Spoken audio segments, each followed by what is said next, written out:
Chapter 45. Martin Luther King. Darkness cannot drive out darkness. Only light can do that. Hate cannot drive out hate. Only love can do that. Martin Luther King, Jr. After my meeting with the light, I was ready to embark on my new trip passionately. This time I was going back to America, and I was returning to the time of my last embodiment. Martin Luther King was a hero for many of us. I was not sure which card Martin Luther King played in the game between the light and the darkness. But as Dr. King said, darkness cannot drive out darkness. Only light can drive out darkness. Kika and Coco then came to greet me. "Are you ready, Sebastian?" Kika asked. "Yes, I believe I am," I answered. "You're going to do something unusual. You'll be going back to the time of your last reincarnation. You'll be familiar with many things, and that should not be an impediment to bringing us a clear vision of Martin Luther King and the card which he played in the game between the light and the darkness," Coco said. "I understand," I nodded. "Okay then, let your journey begin," Kiko stated. I walked into the huge screen and I found myself in Atlanta, Georgia. It was January 15th, 1929. I couldn't stop myself, so I began adding the numbers. 1/15/1929 equals 1151929 equals 28. 2 plus 8, 10. 1 plus 0, 1. Dr. King's birthday was number 1, the number of a leader. Moreover, Dr. King was going to be a leader for all of humanity, but mainly for the African American people. Dr. King had a dream that he was going to deliver to all of us. As he once noted, every man must decide whether he will walk in the light of creative altruism or the darkness of destructive selfishness. Dr. King's first legal name was Michael King. Following a trip to Germany in 1934 to attend the Fifth Baptist World Alliance Congress in Berlin, Dr. King's father decided to change Michael's name to Martin Luther King, in honor of the reformer Martin Luther. I wondered what the light wanted me to see regarding this fact. Martin Luther was a great reformer who gave birth to Protestantism, and Dr. Luther King was going to give birth to a social movement never before seen in the United States. When he was a child, he performed at various churches in Atlanta, and his favorite song was, "I Want to Be More and More Like Jesus." We all know that our name is our personality. Our name rarely changes.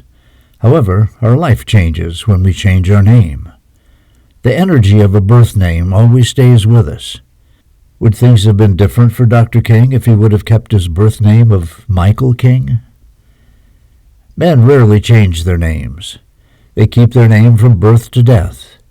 For women in some countries, it's more common to adopt their husband's last name, a name which of course changes the vibrations of their original name. They become attached to a new last name as proof of uniting with their husbands. Immigrants change their names often too. When they become naturalized Americans, they may drop their second last name, which partially changes the vibration of their names as well. However, let's continue with Dr. King's life. Growing up in Atlanta, Dr. King attended Booker T. Westley High School. Martin Luther King became known for his public speaking ability, and he decided to join the school's debate team. It was during this junior year when returning from Dublin, Georgia, to Atlanta, the young King was what he called the angriest I have ever been in my life. Young King and his teacher were ordered by the driver to stand while white passengers could sit down.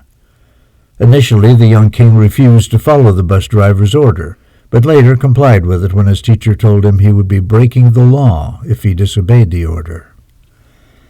This incident had a profound impact on Dr. King's life. It made him believe that we must develop and maintain the capacity to forgive. He who is devoid of the power to forgive is devoid of the power to love. There is some good in the worst of us, and some evil in the best of us. When we discover this, we are less prone to hate our enemies. Did Dr. King hate the bus driver who humiliated him? Possibly he did. But perhaps even at that young age he realized that our lives begin to end the day we become silent about things that matter. At age 15, Martin Luther King entered Morehouse College. In 1947, when Dr. King was 18 years old, he decided to join the ministry because he believed strongly that the Baptist Church offered him the best way to fulfill his inner urge to serve humanity. He later graduated from Morehouse in 1948 with a B.A. degree in sociology. He then enrolled in Crozer Theological Seminary in Chester, Pennsylvania, and he graduated from there in 1951 with a Bachelor of Divinity degree. Martin Luther King married Coretta Scott on June 18, 1953, in Hellberger, Alabama. They became the parents of 4 children. On June 5, 1955, King received a Ph.D. degree in theology from Boston University. Before obtaining his Ph.D., Dr. King became pastor of the Dexter Avenue Baptist Church in Montgomery, Alabama, in 1954. Dr. King was just 25 years old. It's probably not a coincidence that Dr. King was in Montgomery, since Montgomery was the first capital of the Confederate States of America. Just 1 year later, the Montgomery bus boycott would be a pivotal event in the U.S. Civil Rights Movement. Everything started when Rosa Parks, an African-American woman, was arrested for refusing to surrender her seat to a white person. Dr. King felt Rosa Parks' pain because he was exposed to the same humiliation just a few years earlier. It was time to speak out. The ultimate tragedy is not the oppression and cruelty by the bad people, but the silence over that by the good people. The civil rights movement emerged, and Dr. King was going to be its leader. The movement's first victory came on December 20th, 1956, when the United States Supreme Court declared the Alabama and Montgomery laws requiring segregated buses to be unconstitutional. Was Dr. King a revolutionary? In a way he was, but he didn't want to destroy the society in which he grew. He simply wanted a transformation, because today's expression in Montgomery is the expression of 50,000 people who are tired of being pushed around, and the only weapon we have in our hands is the weapon of protest. That is all. That is all? However, was that enough? I remember that moment in Alabama correctly. I watched it on TV. But now that I was present, I was living it by myself. Was Dr. King afraid? Of course he was. But the time is always right to do what is right. Dr. King could have stayed at his church and done nothing, but he was a card of the light and for the light. As he expressed, the ultimate measure of a man is not where he stands in moments of comfort and convenience, but where he stands in times of challenges and controversy. Did Dr. King have doubts about the success of the American Civil Rights Movement? Of course he did. As he once noted, the world now demands a maturing of America that we may not be able to achieve. Was America ready for Dr. King's Civil Rights Movement? Dr. King received criticism from the first moment he stepped into the political arena. First, it was about his name. His critics claimed that he never changed his name legally, and decided that Martin Luther had a more considerable appeal than Michael, so he went by that name. People accused him of plagiarizing his doctoral dissertation and of stealing his famous "I Have a Dream" speech from another preacher. Additionally, critics accused him of having an obsession with white prostitutes, and that he used donations to pay for them. As of today, no records uncovered which documented a formal name change for Dr. King. But what constitutes a legal name? Do not actors change their names to become known by a new, more appealing name? No doubt that Dr. King gained more power with his name as Martin Luther than he possessed with his original name of Michael. However, is not our life on earth but a performance? Are we not actors playing our roles? Don't we realize that we human beings are the instruments of a game between the gods? Dr. King was an actor, playing a vital role to show us that human progress is neither automatic nor inevitable. Every step toward the goal of justice requires sacrifice, suffering, and struggle. The tireless exertions and passionate concerns of dedicated individuals. I was not sure yet, but I believed that the card played by Dr. King was the card of justice. I was going to continue looking into Dr. King's life to be sure that the justice card was the one he played. Every man of humane convictions must decide on the protest that best suits his convictions. But we must all protest. Must we all protest? However, how, I wondered. Bayard Rustin was a veteran African-American civil rights activist who had a significant influence in the way Dr. King protested, and the teachings of Gandhi had heavily influenced Rustin. He recommended that Dr. King dedicate himself to the principles of nonviolence. At the beginning of his journey, Martin Luther King believed in and practiced self-defense. He even kept guns in his household as a means of protection against possible attackers. But inspired by Gandhi's success with nonviolent activism, he decided to follow it. Dr. King always wanted to go to India, and I can see him finally making the trip in 1959. This trip made Dr. King stronger than ever, as he deepened his understanding of nonviolent resistance and ratified his commitment to Black America's struggle once and for all in attaining their overdue civil rights. As King stated, "Since being in India, I am more convinced than ever before that the method of nonviolent resistance is the most potent weapon available to oppressed people in their struggle for justice and human dignity." However, Dr. King never publicly supported a political party or candidate for president. He believed in the ideals of democratic socialism, although he was reluctant to speak directly of this support due to an anti-communist sentiment of the American people at the time, and the subsequent association of socialism with communism. However, Dr. King strongly believed in the cardinal structure of American capitalism could not adequately provide for even the necessities of many American people, and particularly for the African American community. King strongly believed that Black Americans should receive compensation for the historical wrongs inflicted to them. However, he wanted the money to satisfy the past injustices, as he thought that it was for the benefit of the disadvantaged of all races. I continued following Dr. King on his journey. Now I am in Harlem, New York, and it is September 20th, 1958. I can see a black woman approaching him. Suddenly she stabs Dr. King in the chest. Her weapon was a letter opener. Dr. King then has emergency surgery and is hospitalized for several weeks. The woman, Isola Curry, was mentally ill, and she believed that Dr. King was conspiring against her. She was later found mentally incompetent to stand trial and gained admission to the Matewan State Hospital for the criminally insane. In 1959, Dr. King published The Measure of a Man, claiming in this book man's need for God's love, and he severely criticized the racial injustices of Western civilization. Now I see Dr. King as the honorary president of the Gandhi Society for Human Rights.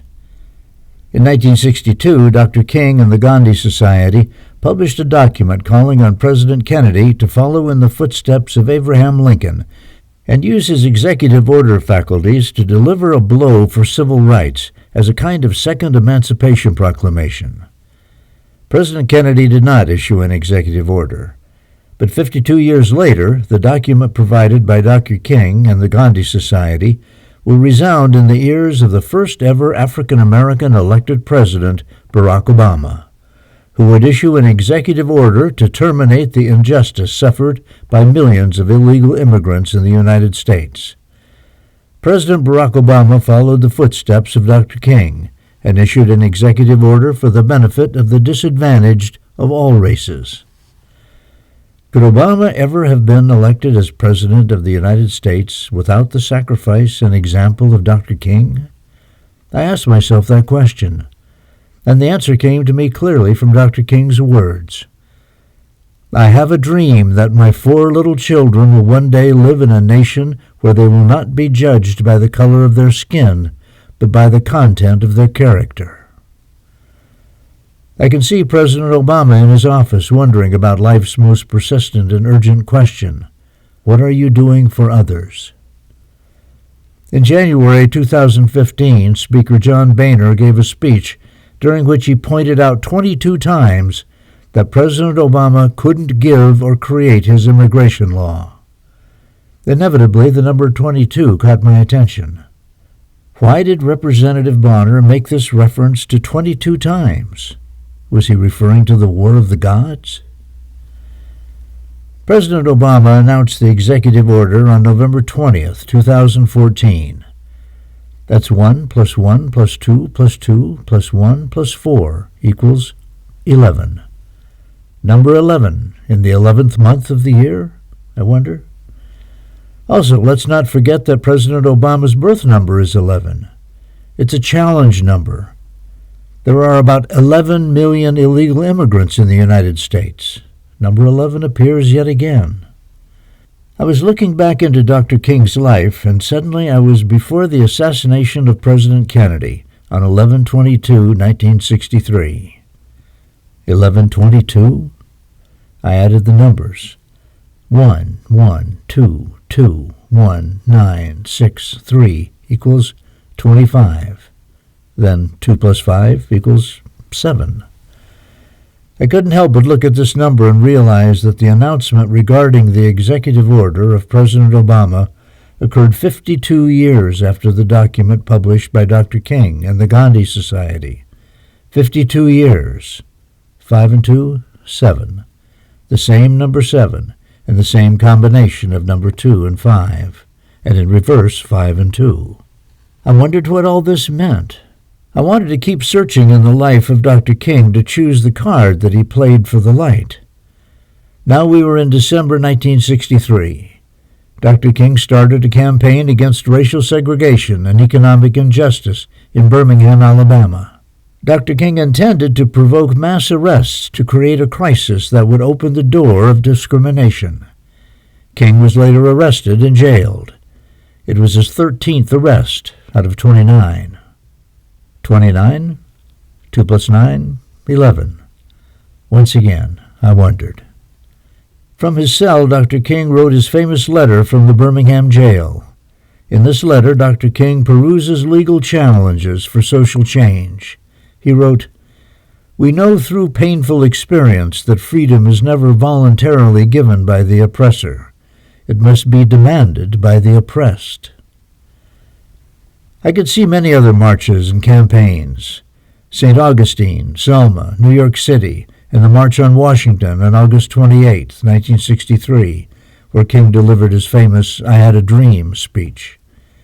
On October 14, 1964, Dr. King received the Nobel Peace Prize for combating racial inequality through nonviolence. The date flashed before me, 10/14/1964. I then added the numbers. 1, 1, 4, 1, 9, 6, 4, 26.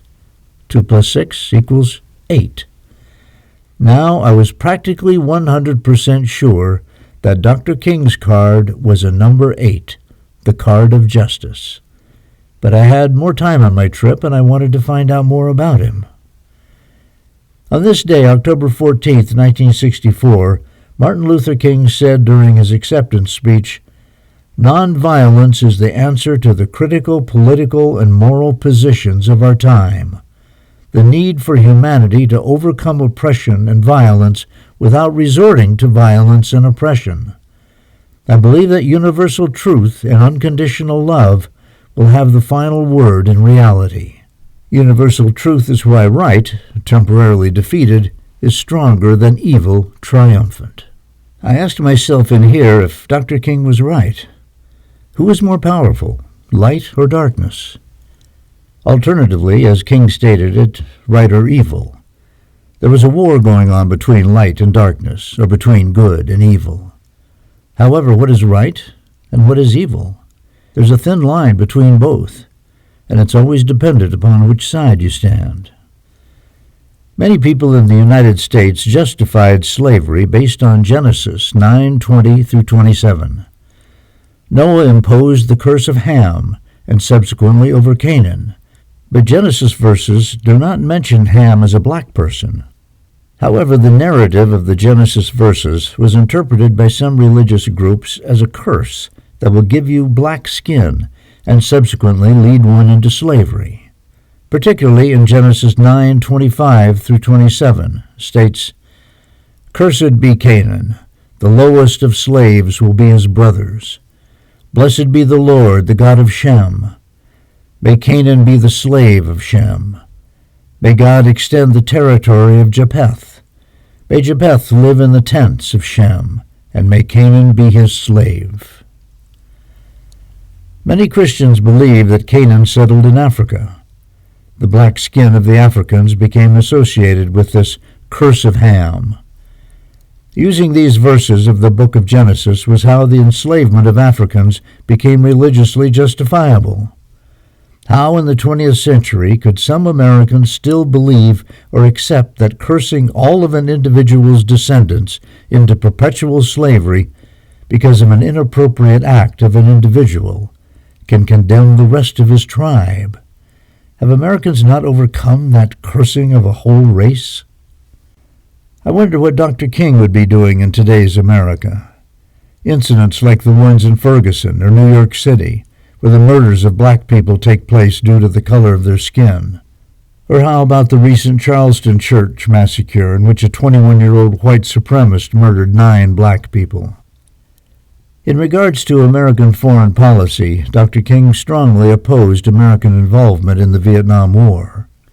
He connected the war with economic injustice, as he saw this war as an unjust evil and feudal war. King also believed the time had come for America to hear the truth about this terrible war. One of their difficulties in speaking out today grows the fact that there are those who are seeking to equate dissent with disloyalty.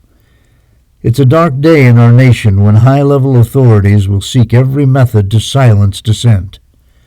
People must hear the truth, and I say that those who are seeking to make it appear that anyone who opposes the war in Vietnam is a fool or a traitor or an enemy of our soldiers is a person that has taken a stand against the best in our tradition.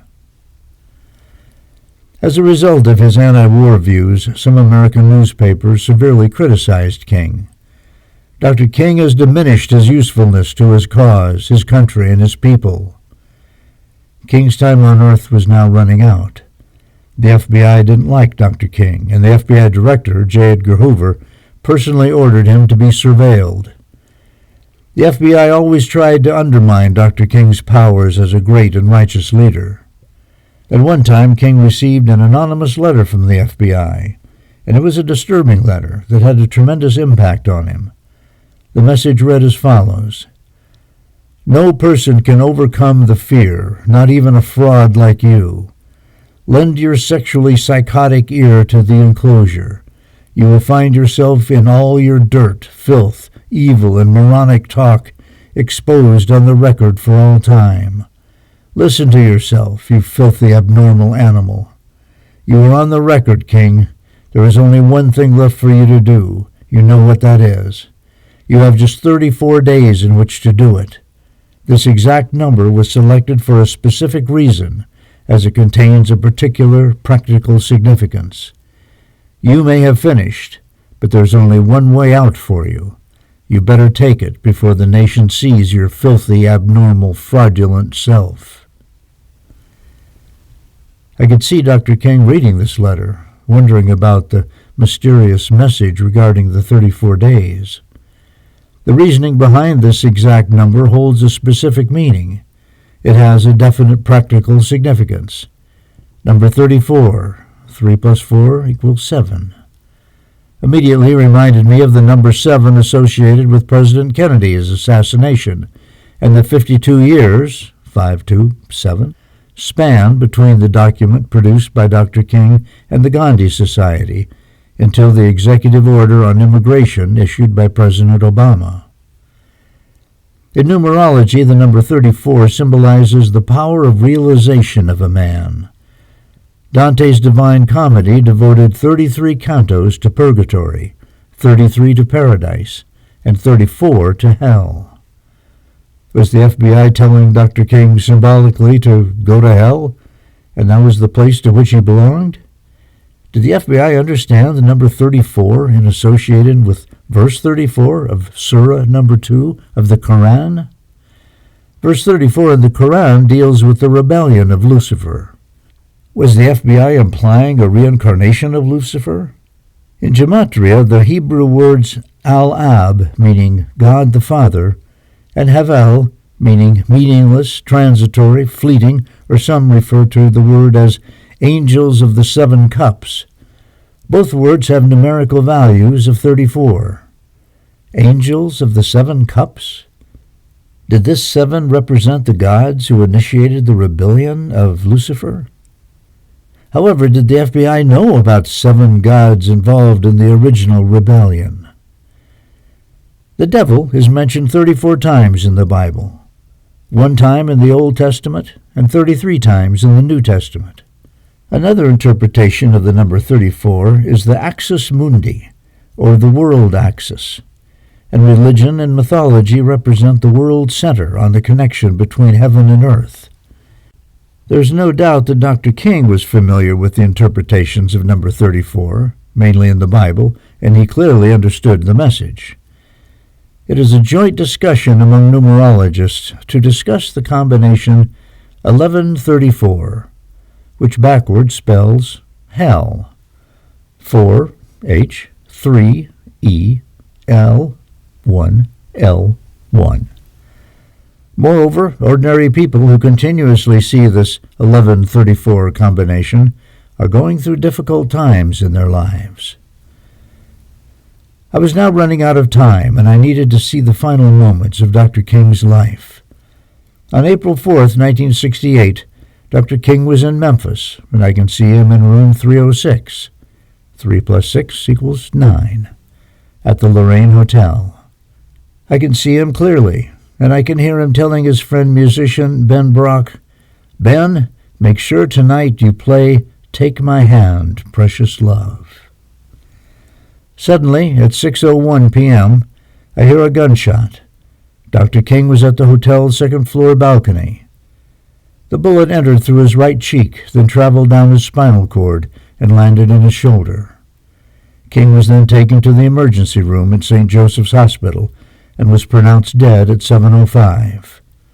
I added the numbers. 6 plus 1 plus 7 plus 5 equals 19. Then 1 and 9 equals 10 equals 1. The same number 1 as his birthday number, the number of a leader. He died on April 4th, 1968, and adding the numbers I found 4, 4, 1, 9, 6, 8 equals 32, or 5. The establishment of the Declaration of Independence was on July 4th, 1776. Adding the digits, I find the following: 7, 4, 1, 7, 7, 6 equals 32. 3 plus 2, 5. It's a 5, but precisely the same combination of numbers. 32 equals 3 plus 2 equals 5. That had the day of the assassination of Dr. King. How was this 5 in sequence of digits possible? Then I could see the soul of Dr. King leaving his body. On his way to the light, he stopped at Robben Island, as his soul stopped to greet Nelson Mandela. I could see Nelson Mandela's reaction of thankfulness as King's soul communicated with the South African rebel leader. Then the following words resounded powerfully in the background. I have a dream that one day this nation will rise and live out of the true meaning of its creed. We hold these truths to be self-evident, that all men are created equal. In listening to these words, I found myself back at the learning place. Coco and Kika were waiting for me. "How was your trip?" Kiko asked. I replied, "It was a life-changing experience." "The light is waiting for you," Kika told me. We walked into the hall of the learning place, and I knocked at the door of the light's office. "Come in, Sebastian, and take a seat," the light said, and continued, "Tell me about Martin Luther King's card." Dr. King's card number is number 8, the card of justice. This card represents a conscious awareness that your decisions and actions have long-term consequences, and subsequently, your present and future circumstances are going to be the result of these decisions and actions. The card represents justice, fairness, and truth, and that law should be at the service of this justice. You will be called and judged according to your actions. The card of justice deals with your life review and with the law of cause and effect, stating that all events and all people are always connected. This card reflects the actual distance that exists between the light and the darkness. Here in the light we have been chosen to experience our review, while for the souls of darkness there is no such review. In the darkness they see the law of cause and effect differently than us. Justice is attributed to Athena, one of the 22 original divinities that you explained to me. Athena calls for the end of the cycle of vengeance. However, you told me that Athena joined the darkness immediately just after the rebellion of Lucifer. Can this fact of Athena entering the darkness be the cause of so many legal injustices performed on earth? This card also connects to Isis, who was considered the goddess of justice in ancient Egypt, but at the same time represents the redemption of the human soul. The card number 8 pictures a woman seated on a throne. In her left hand she holds a pair of babies, and with her right hand she brandishes a sword. By her side stands a sphinx, a lion, and a genie. Above her are a winged turtle and a canopy inscribed with a cross. She dispels justice impartially, according to the laws of the gods. She uses her sword to fight the good fight of faith.